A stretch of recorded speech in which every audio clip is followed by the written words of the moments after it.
Hi everyone, I'm Yash and along with Naina, we are here to talk about how do you identify the most viable candidates for serverless architectures within your applications in Kubernetes clusters and how much bloated your applications actually are in terms of cost and performance by not being so. We'll walk you through a case study about similar experiments we have done and the observations we have had. So, microservices in serverless architectures are quite complementary. In any Kubernetes environment, we can find quite a few applications which are being run as serverless, or at least quite suitable to be run as one. Therefore, Kubernetes provides us with constructs like jobs and cron jobs to run these applications effectively. However, it has been observed with a lot of teams that even though these constructs are present, they are not being used effectively in terms of the fact that a lot of applications are still present in the cluster, which are being run as normal deployments, but they could really leverage these constructs in terms of cost and performance improvement.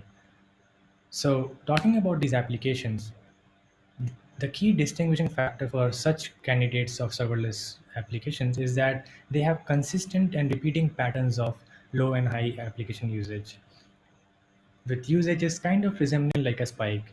So, for example, if you see in an application which has CPU usage something like this, so it's quite a reasonable assumption for anyone looking at it to feel that this application can simply be modeled as a serverless application using job constructs because effectively it is idle most of the time. However, because we're dealing with microservices, which, as we all know, have a large number of small or micro applications, and a lot of reusability happens in terms of components, and that's the reason why it has a dense web of interactions. And hence, figuring out those patterns in microservice systems like Kubernetes is not that intuitive. Sometimes the patterns which you might be seeing now might change in the near future. Sometimes they are different for different resources. Sometimes these microservices interact with each other so much that they affect the patterns you are seeing on the different application. In fact, you might even see the customer usage patterns affect your patterns, and the list is endless. In fact, even small things like the granularity of data you might be looking at might impact your inferences you might get. Just as an example, if two people are looking at the same data set for different intervals of window, one has 2 hours and one is at 12 hours and 2 days, you both these people might get different inferences about what kind of patterns this data has. And this brings us to the big problem. These patterns are not really predictable beforehand while building the applications, especially considering the fact that microservices are generally built in a generic way so that they can be reused. So, development is generally a risk aversive approach where applications are first deployed and get it running, and optimization might come later if actually required.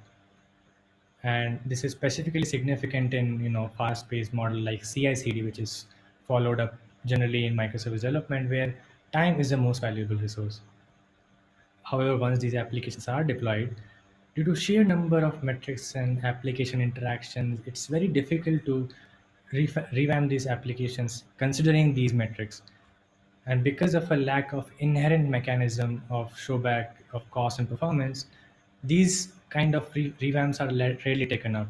Think about it. Unless someone tells me that I can save $10,000 maybe by doing some tedious task, I would probably might not want to spend or invest that much time and energy in doing something which I don't know how much result it will yield.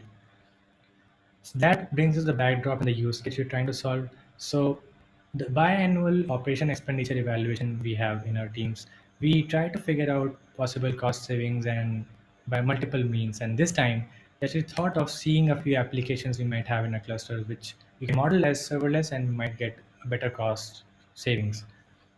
So, how did we solve this? Well, the same thing I've been talking about patterns. We looked for all the applications which had at least some resources with a usage pattern, something like this. Application remains mostly idle most of the time, but has periodic spikes in terms of resource usage. And once we figure out those kind of resources, we actually divide the time interval into durations of active and idle. So active interval is the one where application is mostly active, and idle is the time where application is mostly idle. So in this example, CPU usage tells me that application is idle most of the time, but is active for some amount of time. Let's say why. So because this is a story presented by just one resource, We get the overall picture from other resources having such pattern by figuring out the overlap.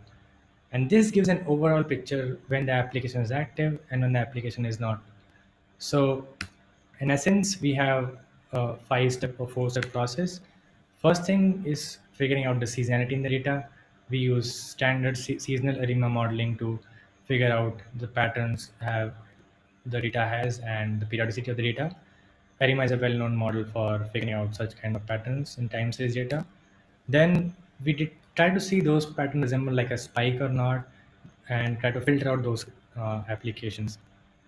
Once we could figure that out, we divide the dataset into active and idle intervals by using multiple level of approximations.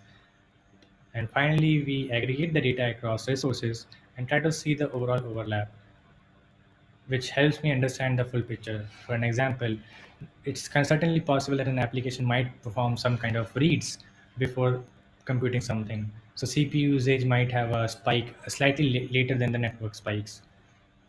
So once we figure out all this, we try to see an application which has passed all this. We'll try to see for cost savings possible, and then try to model it.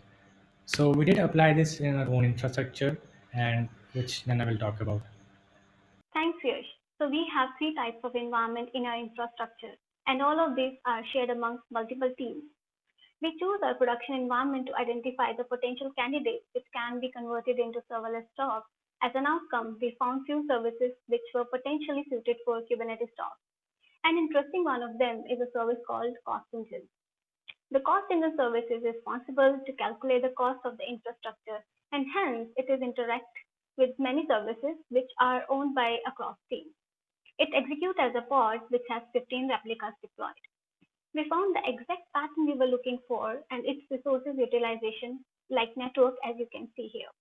The utilization told that the service had high usage only periodically for short duration and the rest of the time it was almost idle, except for few out of the pattern spikes.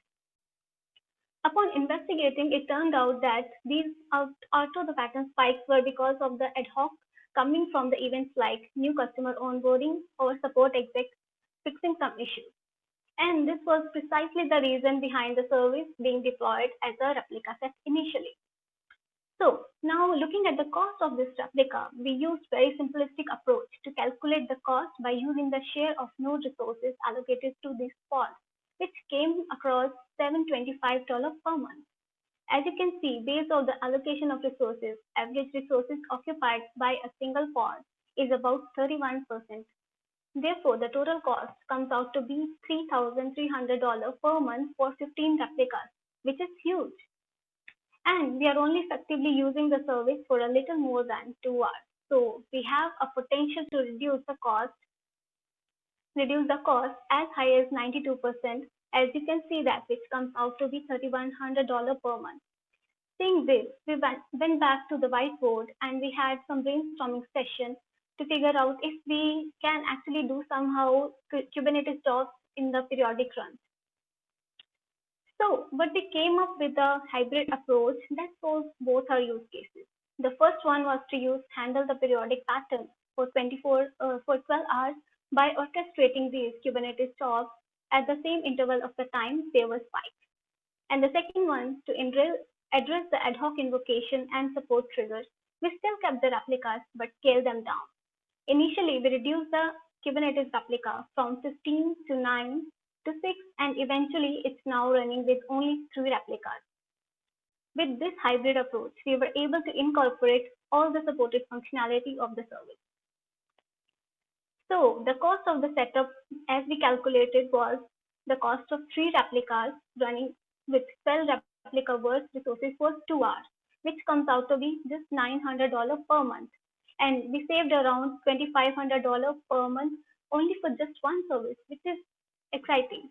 And because the service had interaction with other services, we were able to inform the respective teams because the findings so that they might also can use this same approach and increase the performance. So if you liked this approach or this presentation, you would like to if you would like to know more about this, what models we have used, the challenges we have, do check out this GitHub repo. And if you have any query, feel free to reach out to us. Thank you.